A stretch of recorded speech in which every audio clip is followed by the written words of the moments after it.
Сәлеметсіңдер, құрметті достар. Мен бүгін қызанақ мариновать етейін деп жатырмын. Өте жеңіл түрін көрсетем. Міне банкіні дайындадым, жудым, тазалап. Сосын кейін міне малинаның жапырағы, укроптың басы, сосын кейін ашты бұрыш, тәтті бұрыш саламыз. Сосын кейін 1-2 чеснок. Қалғандарын міне дайындап қойдым. Помидорларды міне қызанақтарды нығыздап салып алдық. Енді бұған ыстық су құямыз, қайнап тұрған ыстық суды құямыз.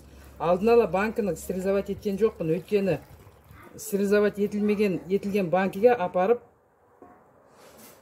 стерилизовать етілмеген қиярды саған, помидорды сағаннан ештеңке өзгермейді. Сондықтан міне салдық. Енді қақпағын жабамыз.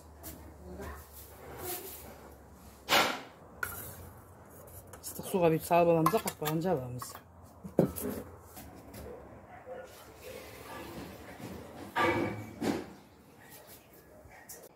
Помидордың ішіндегі суды төкпейміз, өйткені онда укроптың бәрінің иісі бар, чеснок бәрінің. Осы суды аламыз да қайнатып, осыдан рассол жасаймыз.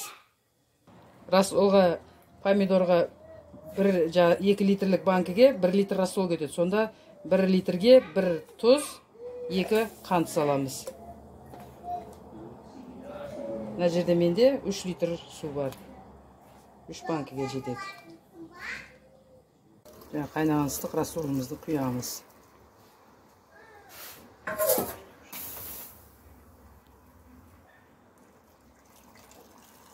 Мантоваркың тарелкасын қойып, енді бұларды стерилизовать етеміз. Ол үшін банкі жарылып кетпеу үшін түбіне мындай орамалды салып, банкілерді түгел қоямыз орнықтырып.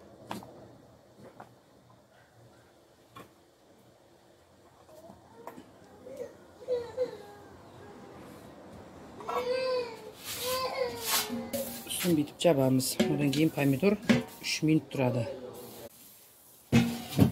Банкілеріміз парламыз стерилизация етті. Енді бұларды көппен жабамыз.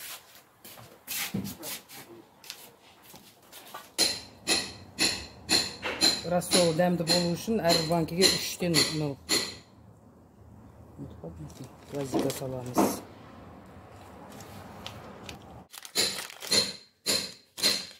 Аспирин саламыз.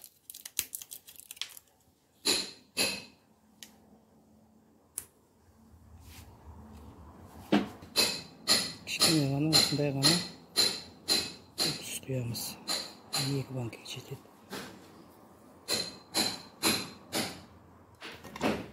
Енді кілтпен мықтап жауып, содан кейін төңкеріп қоямыз. Кілтпен мықтап жапқаннан кейін бүйтіп жылы орап қойып қоямыз, төңкеріп. Ертеңіне бір күнге тұрады бұл осылай.